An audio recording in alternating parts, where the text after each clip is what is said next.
We're back. Number 5. Yay! Do you want to sing us a little jingle? We made it to number 5. We're still alive. And we're coming live. There we go. Rubbish. What does it say? Don't do live television. Don't work with children. Yeah, that's it. We're back for Community Conversations number 5. So if there's anybody that is watching this live within the community, they still have an opportunity and a chance to join this conversation live. If you are watching this on YouTube, or maybe you're watching this or listening to it on the podcast, please know that when we do this every single month, we encourage you to come and participate. So make sure that you're part of our greenhouse. Head to abty.co.uk/greenhouse. And on that webpage, you will find a link to our Facebook community. That is where we post all our events. That's where we let you know when we're going to be doing this. And that is how you can get involved in these conversations. What do we talk about today, Abbie? Obviously, the whole topic of our conversations is one of community. Yeah. And I know that you got a few questions on your heart. Yeah, I think we've touched on it briefly before. But in terms of like a sense of belonging to a community and how we create that, or how that is created, and sort of finding examples of that. And that is something that I think I'm always looking for when people are interacting within our community space, is that do they feel that they have belonging and space here to kind of, show up as themselves, which is obviously what we always encourage. So yeah, I suppose I can pose the question straight away, really, is, so do you have a moment in your life where you felt the strongest sense of belonging to a community? And if so, what was it that made that experience so powerful? And when that question came up for me, I had an example straight away that popped into my head, which I'd love to share. So it was probably about 6 years ago, maybe even a little bit more, 6-7 years ago, when I joined Evolution Choir in Salisbury. I'd been having a few one-to-one lessons with Lily, who's the choir leader, and she said, "Oh, I think you'd really love it. Come along to the choir session and give it a go." I was like, okay. So I took myself off down to Tesco's in their community space that they have there, and that's where we were doing rehearsals. And I didn't know anybody else that was within that choir. So I didn't really know what I was walking into, but I guess from the energy that I'd got from Lily, I'd got a kind of a gauge, which I now know is energy. I didn't know it to be energy at the time. But so I walked into the room and I just sort of looked around, as you do. And just immediately there was this sense of calm. And it was just like, oh, okay, I'm meant to be in this space. And everybody was, "Hi, how are you? How are you? How are you doing?" There was hugs, which was Yeah. And just immediately you felt like you belonged there, or that you were meant to be there for whatever reason. And whenever anyone even asks me now about, what's choir like? What's choir like? And I said, well, you have to go, and you have to actually physically experience it, because I can't put it into words, because I don't know, sometimes the way you feel is hard to put into words, right? Yes. I'm listening to a book at the moment called Conversations with God, and in it, God responds to Neil, the author. He says that words are the lowest or the worst purveyor of truth. It's almost like there are things of this world that aren't meant to be described with words, because the words are the lowest purveyor of truth. Yeah, it's definitely that. It's very much a feeling. And the way that those people that were in that room at that moment made me feel, and still do make me feel, to be perfectly honest with you, because most of them are still there and in that choir. And when I get to go back and experience that from time to time, that same energy is there. And then you get to sing as well, and that just obviously takes it up a whole new level. So there's people that go out and write books. They interview people about this sort of stuff, and they try and come up with some form of 3-step, 5-step to creating that type of community. If you would like to put yourself in that that moment and start to visualize and re-experience the internal and the external cues that were present. So you talked about being calm as very much of an internal cue that you knew where you were supposed to be. Yeah. If you were to gaze your eyes upon the people in the room, are there any kind of like visual clues that made you feel like you belonged in that moment besides the hugs? I suppose people were smiling, Hmm. and their body language would be the things that I would have picked up on. They were all very relaxed themselves, which then makes you then feel that way. But then I suppose, although we've talked about not being able to use words to describe the feeling, but the fact that they were all very chatty and saying hello and opening up the dialogue to communicate and to connect, I suppose, would be the things that stood out. Think, as you speaking, I was thinking about those moments where people come into our coffee connections. So for those that don't know, we have coffee connections in person once a month, and we take over a space of a garden center kind of cafe, and it's just like, if you're new, you're getting a hug, like you're getting a welcome. It's like we've been lifelong friends, and I think if you want people to feel welcome, you've got to be welcoming. If you want people to feel like they belong, then allow them that space, or just let them know. How we're trying to not we, but the world sometimes tries to overcomplicate stuff, which is, have you told people that they belong? You belong here. You are one of us. Like, it's so good to have you with us. And the smile are the feedback mechanisms. The smile is the authentic expression of what's already on the inside, which is a genuine belief that you are with us. Yeah, and I think that is a good point to make about what I was saying. When I get to go back into this environment, those smiles and things are still there, from those people, and equally from me in return. It's just like, oh my God, we're here, we get to do this again. It's amazing. So that for me is definitely one of the most strongest sense of belonging to a community that I've got to experience. And I guess, and that's quite a benchmark for me, I guess, in what I try and do everywhere else that I go. Well, it's revealed a possibility, hasn't it? It reveals something that to be possible. And then what we then do is, because we believe it possible, we then have the responsibility to create that.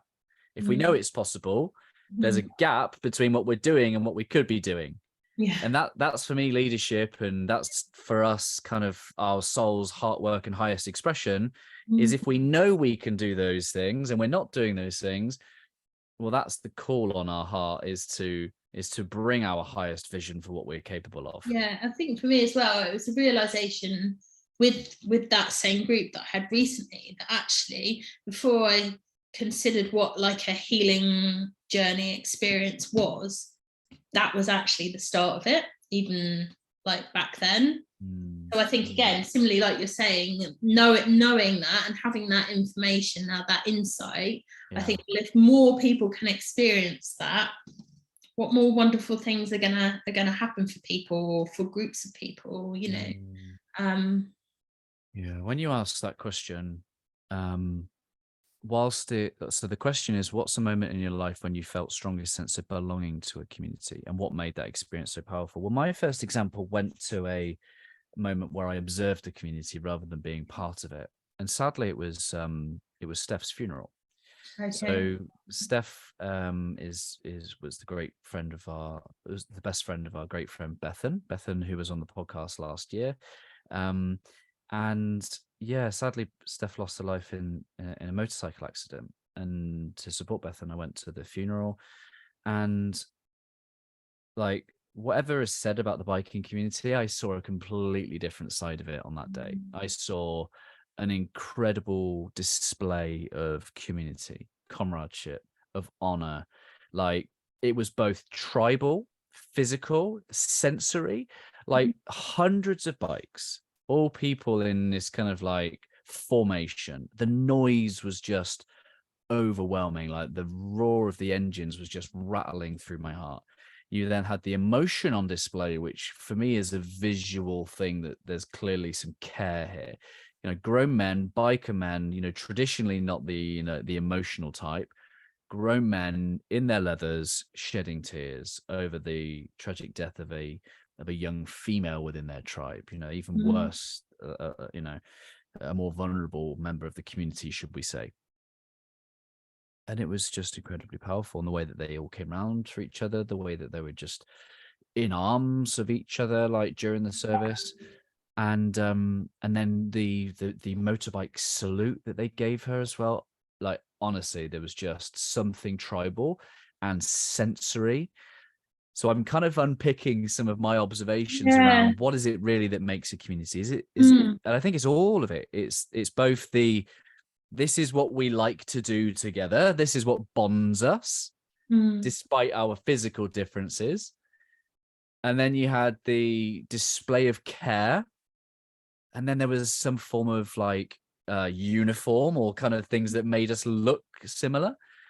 And then there was the ritual, you know, the things that we did to honor that human being, whether it be in formation, whether it rev the engine not in a boy racer. It was a vroom, vroom. It was almost like a salute, and it was like a 12-barrel salute or whatever it's called that they do. So I'm wondering, like, how much of this is seen and how much of it is unseen, you know, and what makes up this feeling of belonging. There's probably quite 50-50. I'm just sort of thinking off the top of my head. Yeah, without being too spiritual about it, but I truly believe this. I truly believe that our next phase of evolution is community. It's people think, right, okay, little science lesson. From the dawn of all time, stardust, right? We've got two atoms come together to create a molecule. Two molecules come together to create something new. And so goes the 1 + 1 = 3 until it creates the human. And many people think that the human being is the end of that evolution process. But here's what I believe to be true. I believe the next phase of our evolution is when we come together as one. When you and I put aside our differences and we act as if we are one heart and mind. And as a 12-year-old, I got a real insight into that vision because I went to Anfield Football Stadium and I got to listen to a roaring rendition of You'll Never Walk Alone. 40,000 Liverpool fans. You'll Never Walk Alone. Scarfs aloft. I was a Chelsea fan. I had nothing to do with being a Liverpool fan. Quite hated them, if I'm honest. Like, as a total, but there was spine tingling, like goosebump stuff. And I think that's what our next phase of evolution is, to transcend our mind and to be connected. I believe that every human being is connected via the power of the heart, via a imaginary kind of spider web. Let's just imagine it like that. There's a connection between all hearts, right? We just don't get to see that web. We don't get to see the energy interact between hearts, but I truly believe that it's there. And I truly believe then that the next phase of our evolution is when we realize that there's a web connecting us both and we act as if we were one. Yeah. And I suppose, go ahead. I was just thinking, it's, I suppose, through this repetition of creating belonging will allow everybody the opportunity to see that for themselves and realize that is. Yeah, and one of the things that I want to share with you in a second is from Zachariah, who I interviewed last week, who will be on the podcast in a couple of weeks' time. He's the founder of a wonderful nonprofit called the Scatter Joy Project. One of the things that he's picked up on is this idea of, okay, some communities can be driven by shared values, shared activities. You know, Liverpool, we wear the same top, we support the same team, we have a shared goal, right?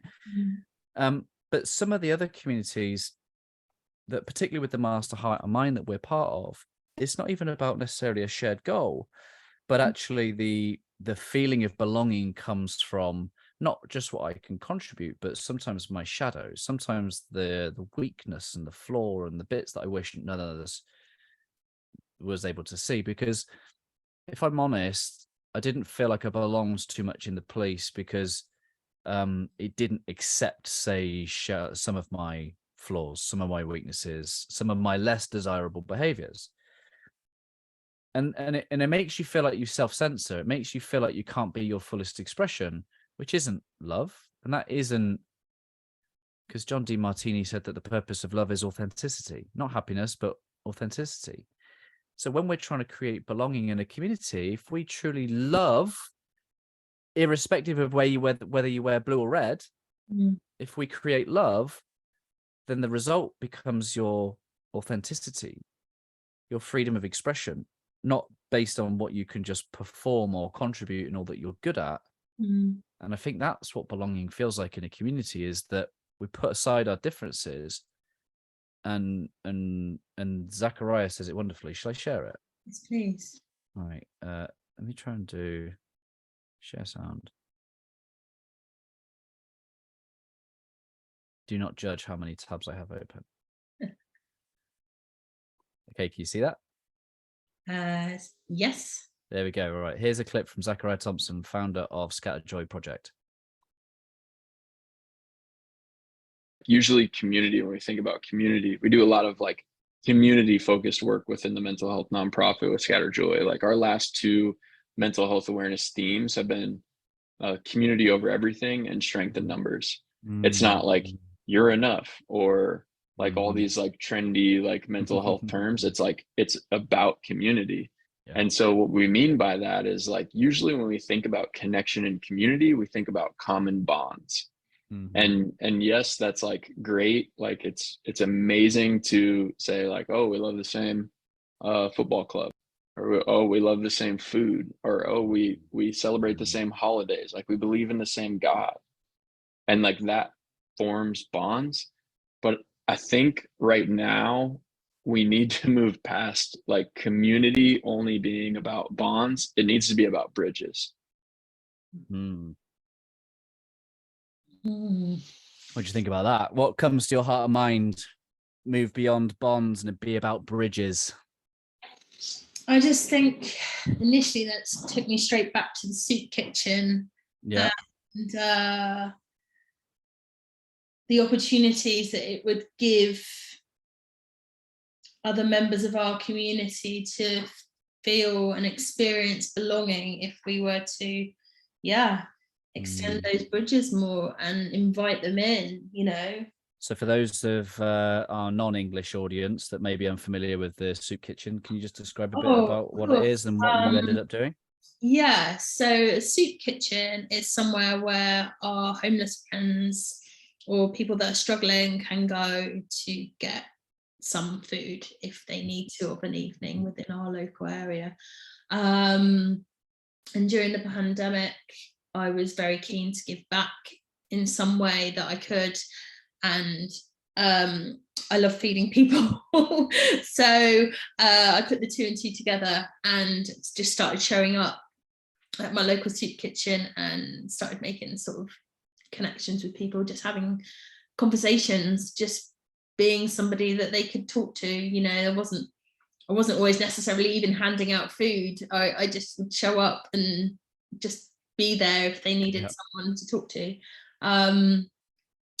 So this idea of bridges rather than, you know, because I wouldn't have had a lot in common with those people.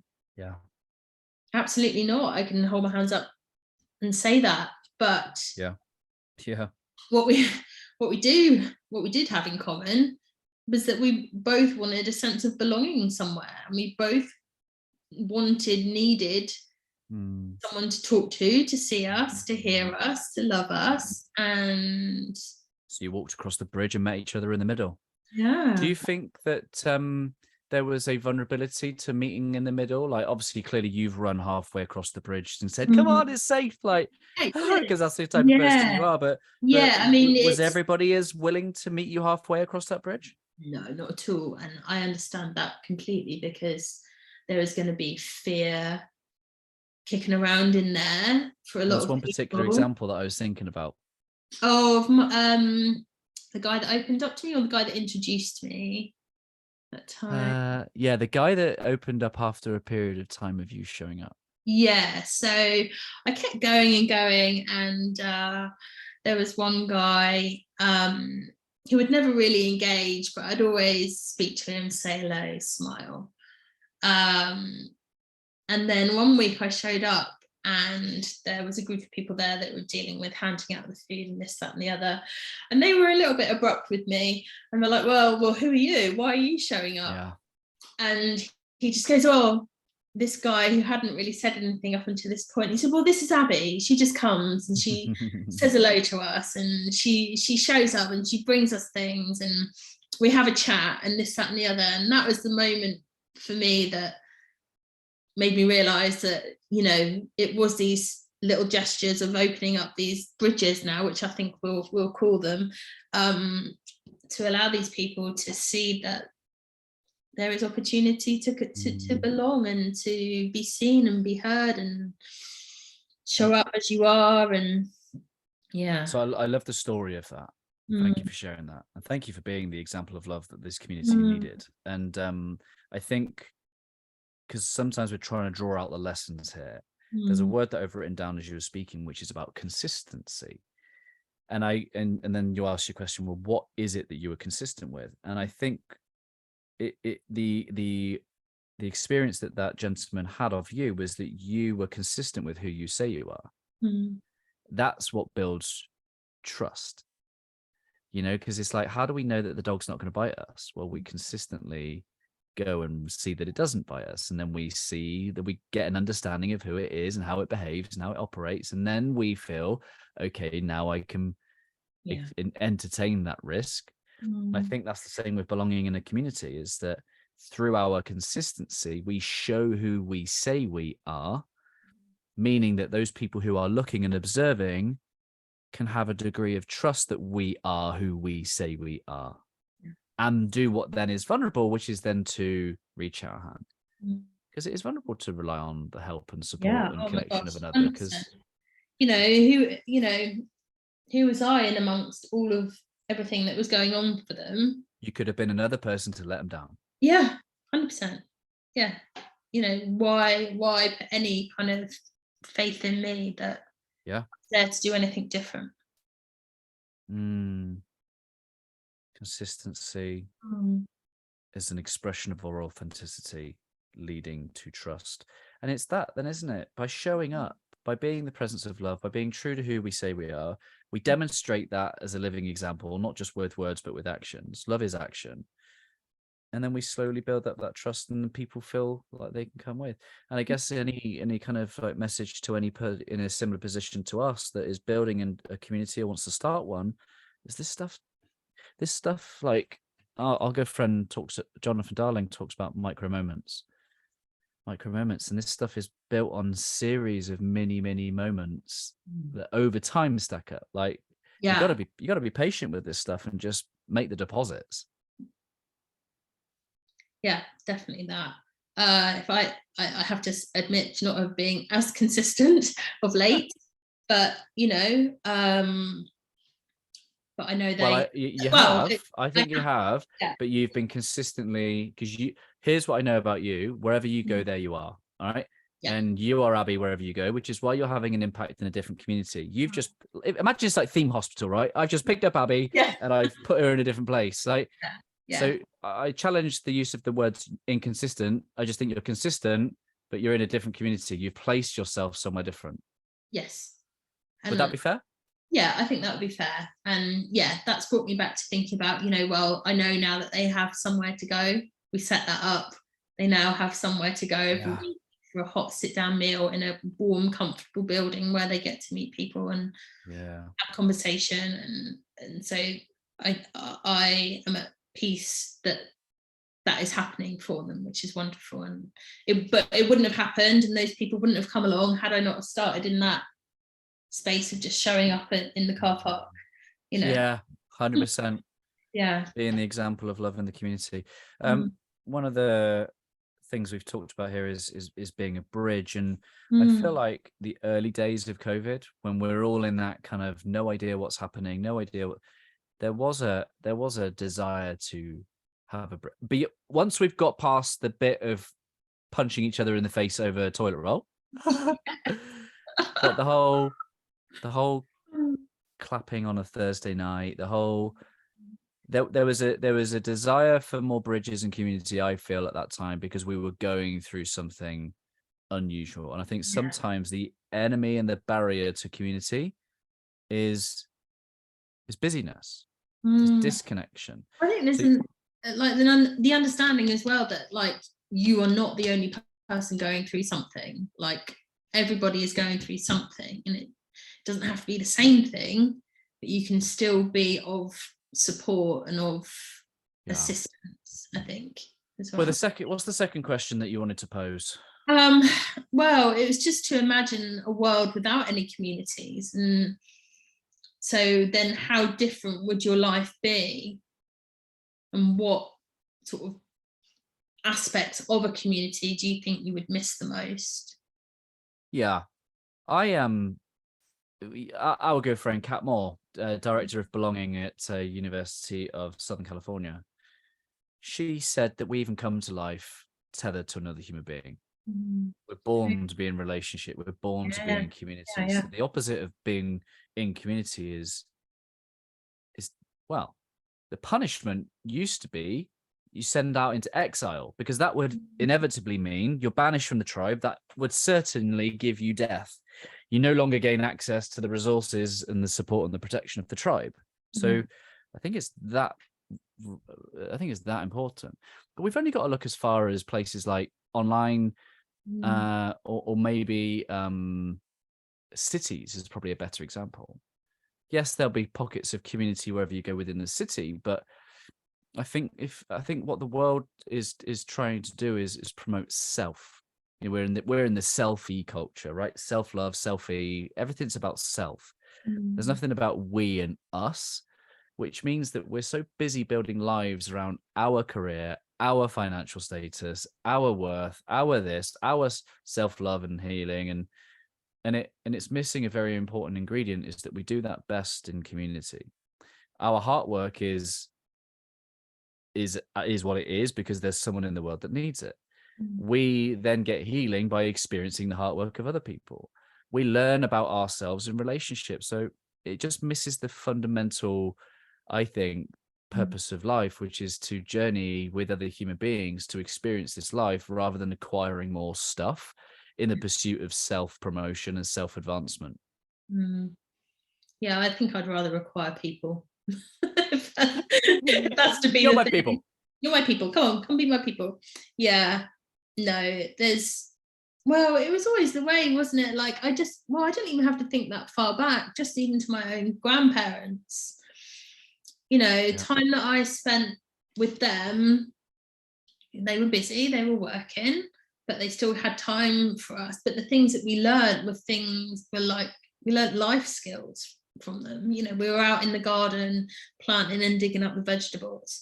Or I just always remember with my grandmother, I know it might sound ridiculous, but I learned how to roll cutlery, which then like served me later on when I was like studying in the hospitality industry, you know, and things like that. It's just, there were just so many experiences and things that I learned through my elders. And I think that should still be a way that things are done, you know, although albeit probably different skills now, but still should be a way of learning for all of us.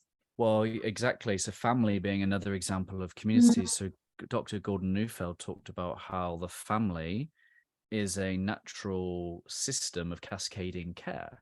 But in modern days, we've got multiple generations of divorces, and there is no multi-layer generational learning and hand-me-downs, which means, you know, people like me, I'm not very good at the DIY stuff.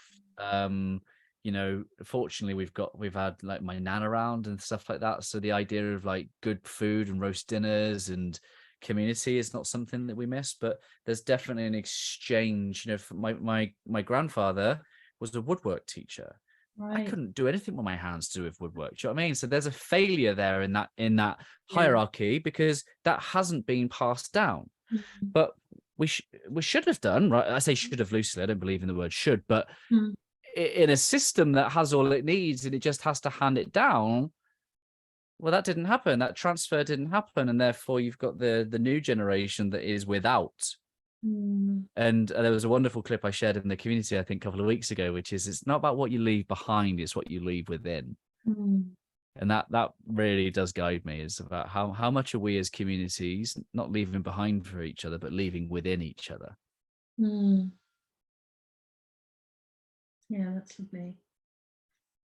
I can see though how if people were to like reach out, or not even reach out, but come together, there are, I don't know, there are just so many pockets of people that you could learn so much from still. And yeah, how do we curate that a little bit more, I wonder? Yeah, you got one final question. Do you want to make time for that? Yeah, 1 second. Would you like me to ask it of you? Yeah, go on then, you do that. That'd be quite a good idea. So you've written that communities can be both inclusive and exclusive. So can you recall a time when a community you were part of unintentionally left someone out? And how did that situation impact the community dynamics? Yeah, so for me, that took me back to university times. That was the example that came up. I think of a time where I tried to like join a club. This was very much about me. I showed up as me, you know, as I am even now. I think still even back then. Nickerson though at the time, yeah. That's it. What was your nickname? Oh, there were so many. You can probably, people can make up their own, I'm sure. Well, Abbie's got knickers in the twist. Innit. I remember showing up to this club, again, not like fully knowing what to expect or anything like that. I guess it was kind of the opposite of what I described earlier. I walked in and people were very much in their own little groups within the groups, chatting and probably had a drink or something because it's university.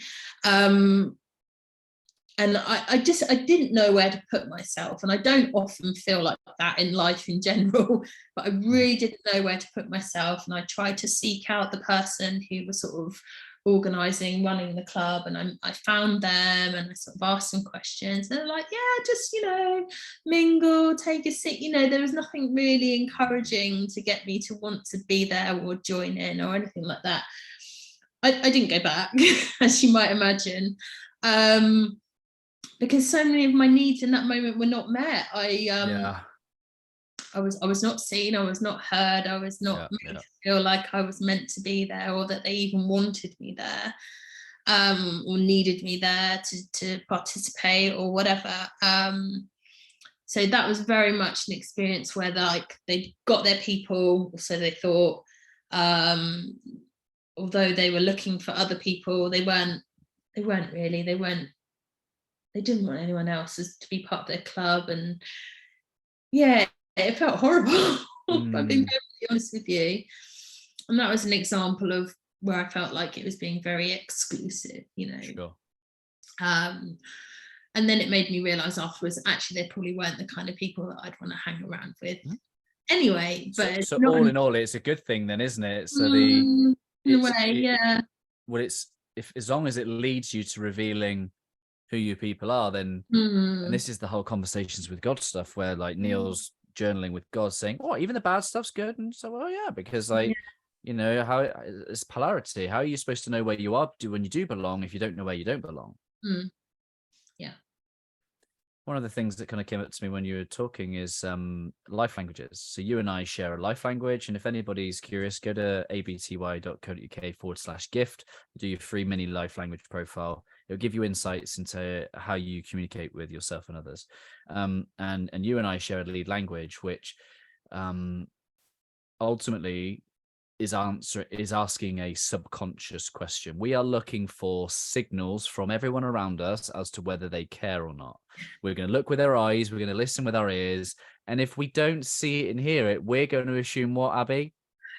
We're not good enough, and we're being abandoned, and we're not needed, and we're not loved. That you don't care. You don't care. You And this is the interesting words where it was unintentional. Recall a time where someone unintentionally left you out. So so whilst I don't have an example to share with you at the moment, I hypothesize with my life language that says that's how I would react. If I felt that, even if it was someone unintentional, my instinct and my flaw and my default would be to take that personally. And I would feel that it was a symptom of you not caring. So I would probably feel sorry, woe is me for myself, until someone was like, oh yeah, sorry, that was, I didn't mean to miss you out. You just, it was a spontaneous spur of the moment. And like, you don't care about me. Yeah. If only I knew some more then what I know now, but Yeah, well, just to go through some of the other languages in case that doesn't resonate with you listening, the mover is going to want to know the motive. Why have you left me out? The doer is going to go, well, why aren't I appreciated? Why don't I have a space and an opportunity to join in? The influencer is going to be like, oh, well, we're not on the same page, we're not communicating, well, there's no connection here. The shaper is like, well, whose plan was that, and why wasn't I part of the plan? The producer is like, well, someone's not got their admin in order because I wasn't on the list. And then the contemplator is like, well, I don't know if I was interested anyway. Funny. Right, how should we wrap this up? What is the best way? Channel your inner Nathan Todd. Happy birthday, Nathan Todd. At the time of release, happy birthday, Nathan Todd. There's a few birthdays in the community. Yeah. Happy birthday, Callum Woods, 40th. Yeah. Channel your inner Nathan Todd and pose a question for our watchers and our listeners. What is the meditation that you can send out on community for our watchers and listeners in this moment?